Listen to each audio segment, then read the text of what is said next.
Olá, começa agora mais um Good News. E veja o que preparamos para o programa de hoje. No Good News de hoje, nossa equipe viaja até o município de Jardim, no Mato Grosso do Sul, para conferir de perto um refúgio natural usado por elas, as araras vermelhas. Uma ave de cores vibrantes e vocalização estridente, que encontrou nesta gigantesca cavidade formada pela ação do tempo um lugar protegido, graças a uma parceria entre um proprietário de terras e biólogos que usam o ecoturismo como ferramenta de preservação. E ainda hoje, uma boa notícia que vem dos mares. Temporada reprodutiva de tartaruga bate recorde. Os costumes e rituais de um povo centenário, os índios guaranis do litoral de São Paulo. E também o nascimento de gorilas gêmeos num zoológico da Holanda. E o supercomputador brasileiro capaz de prever o futuro. Será que vai chover?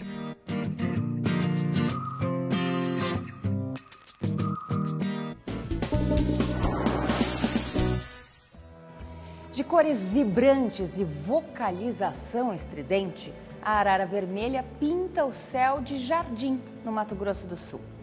Nesta região do Pantanal, elas encontraram um buraco rochoso e fizeram da gigantesca cavidade um refúgio. E o melhor, tudo com a ajuda de um proprietário de terras e biólogos da região.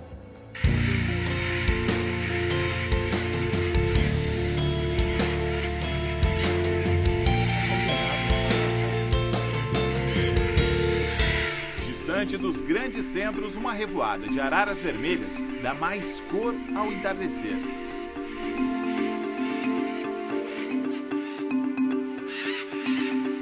Aqui elas vivem assim, soltas, como manda a natureza. E o melhor de tudo, em segurança, sem medo de serem caçadas ou traficadas. A equipe do Good News viajou mais de 1.000 quilômetros até o estado do Mato Grosso do Sul, mais precisamente próximo à cidade de Jardim. Nós estamos no caminho de um refúgio que as araras encontraram aqui no estado. Lá, elas vivem em tranquilidade e em harmonia com a natureza. Pela janela é possível conferir uma mistura de cerrado em meio à vegetação típica desta porção sul do Pantanal mato-grossense, localizada na região da Serra da Bodoquena, já sobrevoada pelo Good News e o repórter piloto em 2012. Um local de beleza cênica e de muita diversidade.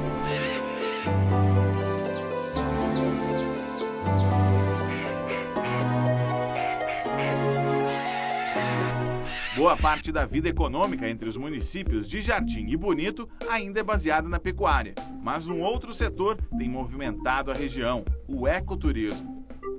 Muitos buscam um contato maior com a natureza, ou até mesmo o turismo de aventura, e as araras fazem parte da comitiva de boas-vindas.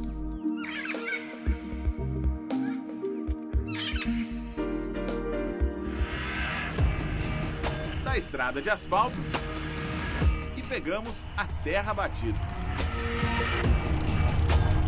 Caminho para a propriedade de Seu Modesto. Isso aqui tudo era pastagem. Nesta área com 100 hectares, 29 permanecem preservados. O motivo? Estão num trecho de RPPN. O Brasil tem 1.088 reservas particulares do patrimônio natural, que preservam pouco mais de 700 mil hectares. 7 bilhões de metros quadrados. O equivalente a 1/3 do estado de Sergipe, ou ainda quase 650 mil campos de futebol. E o próprio dono da propriedade nos leva à equipe do Good News para conhecer o famoso santuário. O buraco aqui, então, foi descoberto em 1912? Que as pessoas antigas aqui, que os pais faleceram, nasceram, se criaram, ficaram velhos, passaram para os filhos, né? Uhum. Então tinha uma dona que tinha uns 80 anos, então o pai dela passou para ela que ele que saiu aqui em 1912, que era campeiro, né? Aí que eles falaram pro velho na época, que era o dono, aí eles roçaram fazer por causa que não existia cerca, né, para fazer o gado não cair, os campeiros. Foi então que uma dolina encontrada durante o trabalho de carpinagem inspirou seu Modesto e os peões da fazenda. E a gigantesca cavidade no meio do pasto foi batizada de Buraco das Araras. Então quando ele saiu no campo, vamos passar lá ver o Buraco das Araras, que ele não foi passando de um para o outro. E daí ficou o nome. O nome Buraco das Araras. Só que teve uma época que já estava perdendo o nome porque o pessoal usaram errado, né? Então os pássaros abandonaram, só tinha formação mesmo, e já estava sendo pastagem já. É até interessante porque no histórico desse local, quando os proprietários vieram, não havia mais araras aqui. Então tinha muito urubu. E aí eles brincavam, isso aqui não é o buraco das araras, isso aqui é o buraco dos urubus. Mas por quê? O lugar estava muito abandonado, muito já degradado, e vinham pessoas aqui sem informação e queriam fazer barulho no buraco. Então jogavam bomba, davam um tiro, espantavam os animais, e as araras, por não ter mais a segurança e o conforto aqui que elas precisam, né, as condições de vida, elas foram embora. Quando o proprietário comprou, ele começou a fazer um trabalho para atrair novamente essas araras para a região. E um desses fatores foi exatamente a recuperação da vegetação. E com isso, não foram só as araras que vieram, mas outras espécies. Nossa caminhada continua por mais 900 metros. E quanto mais perto, mais ficamos impressionados. São Modesto, a gente está chegando aqui no primeiro mirante, né, São Modesto? E Mirante. esse horário aqui é o finalzinho da tarde. Sim. O que acontece aqui no finalzinho da tarde? Que sempre acontece, às vezes, de pegar alguma revoada, né? Não é todo como a natureza não é como diz, mas sempre acontece. Vamos ver se nós temos sorte de conseguir, né, pegar uma revoada hoje aqui. São Modesto estava falando que aqui o final da tarde tem uma revoada bacana, mas de manhã cedo, que é o horário que a gente vai voltar amanhã, é que acontece as grandes revoadas, que elas estão mais agitadas, é isso, né? E ver mais quantidade de pássaro. Sempre amanhã, para a gente que acompanha o pessoal e sempre está aqui, sempre é melhor.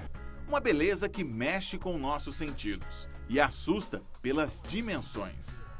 São 100 metros de profundidade, 160 de raio e 500 de circunferência. Esta é a segunda maior formação rochosa da América Latina com estas características. E segundo especialistas, pode ter mais de 200 mil anos. Trata-se, na verdade, de uma cavidade formada pela ação do tempo. A gente está na boca de uma dolina e precisamos lembrar que estamos na região da Serra da Bodoquena, que é uma região formada por relevo calcário, né? São rochas, um relevo kárstico, que a gente diz. As rochas calcárias formam a principal parte da serra e aqui na região de Jardim esse calcário está numa camada mais baixa e a gente tem essa camada de arenito que é mais nova, né? Só que o que acontece, como o calcário está por baixo, ele é uma rocha mais frágil, né, suscetível à erosão, as fissuras, as rachaduras que tinham nessa rocha arenítica por cima, elas permitiam que a água penetrasse no solo e chegasse até o calcário, que foi sendo dissolvido, não só pela água da chuva, mas pelos lençóis freáticos que passam por baixo. Milhões de anos na sequência, essa rocha calcária ela foi dissolvida e ficou sua parte de arenito por cima. Em algum dado momento, mais ou menos cerca de 300 mil anos atrás, como tinha um oco aqui embaixo, esse arenito desmoronou. E aí tampou esse buraco calcário lá no fundo, mas em compensação ficou aberta aqui essa dolina, né? Isso é uma dolina, diferente de caverna. As cavernas são verticais, né? Desculpa, as cavernas são horizontais e bem profundas às vezes, e a dolina ela é um buraco no meio da paisagem. Uma formação que atrai dezenas de pesquisadores, fotógrafos e biólogos, como Tieta, especialista em pássaros. E uma das pioneiras aqui nessa questão de conservação, de como montar um plano de manejo aqui na área, né, Tieta? Conta um pouquinho, como é que foi chegar nessa área aqui na época? Quando eu vim para Bonito, em finalzinho de 99, ainda era bem rústico, né? A sede era ali próximo ao buraco. A vegetação aqui antes era mais pastagem, não tinha tanto cerrado, né? E depois que foi instituída a RPPM, né? Aí isso já muda, você tem que ter uma proteção. Aí se tornou necessário fazer o plano de manejo. E é ele que vai organizar o programa de uso público e as áreas de recuperação. E aos poucos, isso também foi acontecendo junto com o crescimento aqui do turismo local, né? Então você tinha antes aqui um pasto cheio de gado, tinha criação doméstica como galinhas, e aos poucos isso foi mudando, porque o turismo começou a ser muito mais rentável economicamente para a família do seu Modesto do que essa criação. E hoje eles têm funcionários fora da família. Além de promover a recuperação da área, a gente ter uma reserva particular como a RPPN ainda está gerando emprego para outras pessoas, direta e indiretamente, porque nós temos os guias, motoristas, agências, todo mundo em torno do Buraco das Araras, né? Isso é bem importante. E não apenas a fauna que existia, mas a gente percebe que estão vindo outros animais que antigamente não eram vistos aqui, né? Por exemplo, o udu de coroa azul, que vocês viram fazendo buraco ali, ele era super difícil de ver na área e hoje a gente vê com bastante frequência. Fora o número das araras, que eram poucos. Quando eu comecei a trabalhar aqui, a gente via 10 araras, 15 araras. Hoje a gente já vê mais de 80, 100 araras voando no buraco. Isso é gratificante e estimulante, porque é uma forma da gente mostrar para as pessoas que atividades sustentáveis, que o ecoturismo também podem ser fontes de renda e muito boas, né? No caso do Buraco das Araras, foram necessários 16 anos de isolamento e preservação para a vegetação se recompor. Mas nos últimos 10 anos, a vegetação mudou. Aqui foram registradas pouco mais de 100 espécies de aves, entre elas o pica-pau do topete vermelho, o tucano-toco, o udu, a ave símbolo da cidade de Bonito, e, claro, a Zara chloropteros. Popularmente conhecida por arara vermelha, ela é grande, com cores exuberantes e cauda longa. E como todos da família dos psitacídeos, adora fazer barulho, e muito barulho. Barulho para ser ouvido à distância. A arara vermelha é a segunda maior arara da nossa região. A maior é a arara azul, que é mais comum no Pantanal. Nós temos aqui também a arara canindé, que é aquela azul e amarela, né? Não é tão frequente aqui, mas às vezes eles aparecem. E além do vermelho predominante, ela vem com outras cores. O bico curvado facilita na hora de comer as sementes e frutos, os pratos preferidos dessas aves. Inclusive, o bico dá indícios do sexo da arara vermelha. Se mais comprido e estreito, é macho. Também são diferentes no tamanho e peso. O macho tem de 73 a 95 centímetros e até 1,5 kg. Já as fêmeas geralmente são menores. Mas independente do sexo, são excelentes acrobatas. O bico e as patas são ótimas ferramentas de locomoção e ajudam a sustentar o corpo nos galhos. É uma arara que, como todos os psitacídeos, né, que é a família dos periquitos, papagaios, araras, eles vivem sempre em casal. Na época de descanso reprodutivo, eles formam esses grandes bandos que vocês veem aqui e depois elas acabam se separando para cada uma cuidar do seu ninho. E aí, na época de reprodução, que na época do período de primavera, né, elas chocam em ocos de árvores. Normalmente elas preferem muito, elas gostam muito de palmeiras, no nosso caso aqui a bocaiúva, que é a mais comum, e geralmente elas colocam 4 ovos, mas 2 filhotes, um filhote só que vai vingar. E para garantir o perfeito equilíbrio, tudo aqui é controlado. A equipe de biólogos que trabalha na RPPN já fez um levantamento das espécies vegetais da área, dos animais, e ainda monitora os impactos ambientais da atividade ecoturística e, juntamente com a Repans, define o plano de manejo nesta porção mato-grossense. O que permite ao visitante ter ao redor as plantas nativas da região, que antes tinham perdido espaço para os pastos de gado. Roosevelt é guia turístico no local e filho de seu Modesto. Desde 1995, ele aposta no ecoturismo como a principal atividade econômica na propriedade.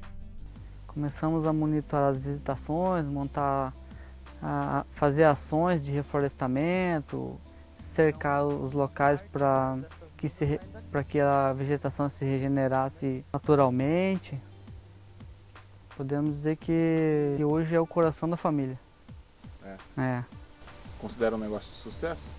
Sim. Trabalhamos com algo que gostamos, conservamos. Também temos a oportunidade de se interagir com outras pessoas de outros lugares. Hoje vocês recebem quantos turistas por dia? Em média de 60 visitantes ao dia. 60 visitantes? É. Não pretende aumentar isso ou não? Sim. A média o limite de visitação na reserva é de 220. Por dia? Por dia. Então não vai poder passar disso. Geralmente grupos de 10 pessoas com um guia. Que é a tranquilidade para as araras. Isso, você acaba visitando o local sem estar perturbando muito.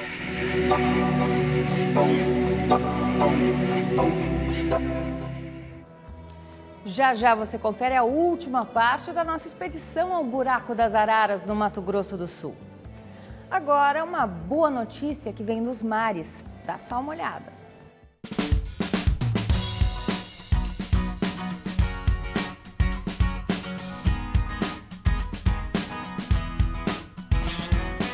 Temporada reprodutiva de tartarugas bate recorde.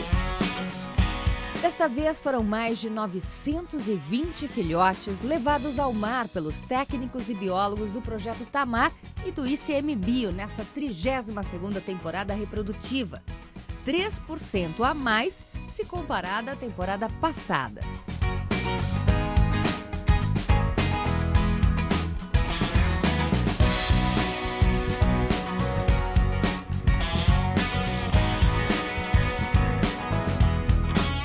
Também pudera. No total, foram 18.600 ninhos protegidos e monitorados por funcionários de 16 bases de pesquisa instaladas no litoral do Rio de Janeiro, Espírito Santo, Bahia, Sergipe e Rio Grande do Norte.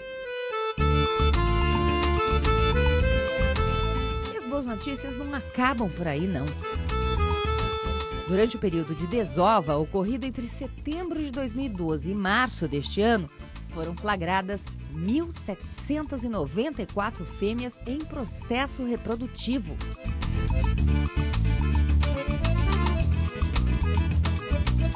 Mil 1.248 foram marcadas pela primeira vez e outras 546 fêmeas já tinham sido marcadas em temporadas anteriores.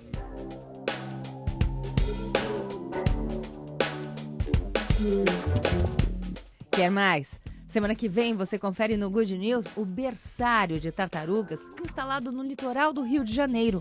Um ambiente de dupla função. É usado para a prática de educação ambiental e, principalmente, para garantir passagem livre das tartaruguinhas até o mar.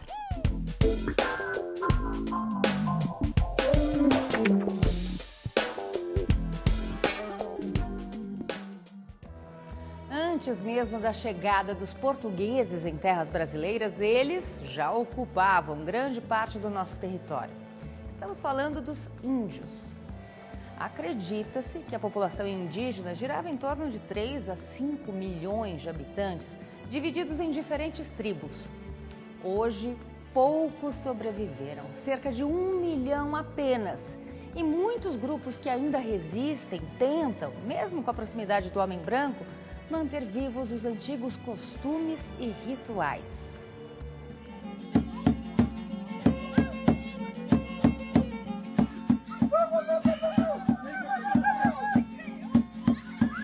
É uma cultura milenar que vem passando de pai para filho, né, das novas gerações, e o futuro para continuar seguindo a tradição cultural guarani, dança, cântico, tudo que envolve a parte cultural tradicional guarani. Hoje os cânticos são repassados através de música. Nós cantamos porque trazemos transmissão de alegria, felicidade e harmonia. Então, é esse dom que a gente repassa. A história dessa aldeia foi criada a aldeia em década de 40, 1940, por causa da colonização, né?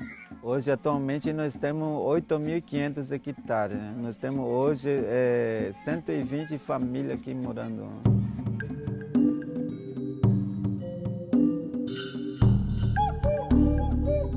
Aqui é nós mais importante que essa aldeia, porque tem um monte de para fazer artesanato.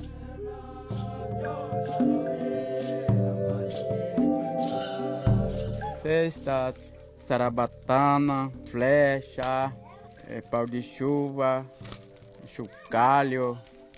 Meu trabalho é esse aí. trabalho do homem.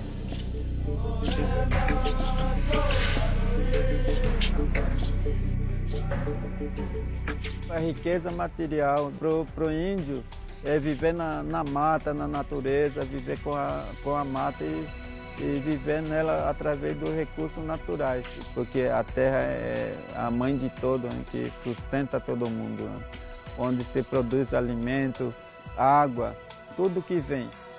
Hoje nós precisamos mostrar para o mundo, a nível nacional e internacional, que o povo guarani mantém sua tradição. Depois de longos anos, depois de mais de 500 anos, nós continuamos falando nossas línguas, nós temos nossa tradição cultural, nós temos artesanato, nós temos nosso nome Guarani. Então isso é uma preservação, uma resistência. O Guarani é muito religioso, né? Tanto é que hoje ainda preserva muito sua religiosidade, né? Hoje os mais velhos, mais antigos, celebram toda noite. Primeiro canta as crianças, né? Depois rezar mais adulto, né? Mas as crianças também acompanham a reza. Faz todo início de ano, no mês de janeiro, faz batismo, onde batiza a criança, dá o nome Guarani. Então, para nós, nossa religião é Nhanderu Tupã. Nhanderu Tupã, Deus nosso Pai. Porque Deus que criou o mundo para o homem branco viver, a natureza, a água. Então, Nhanderu Tupã que fez com que nós existíssemos.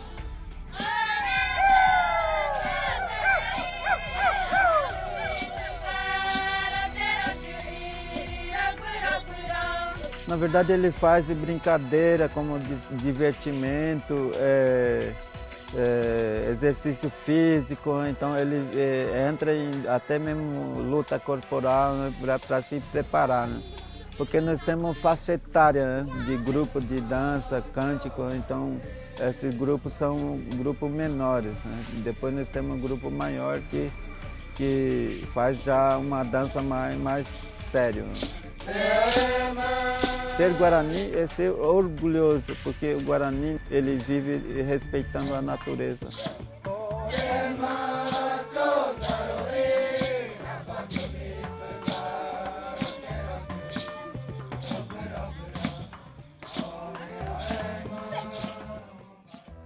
No próximo bloco, produção de mudas das espécies nativas da região de Jardim garantem o futuro do Buraco das Araras. E ainda o nascimento de gorilas gêmeos num zoológico da Holanda.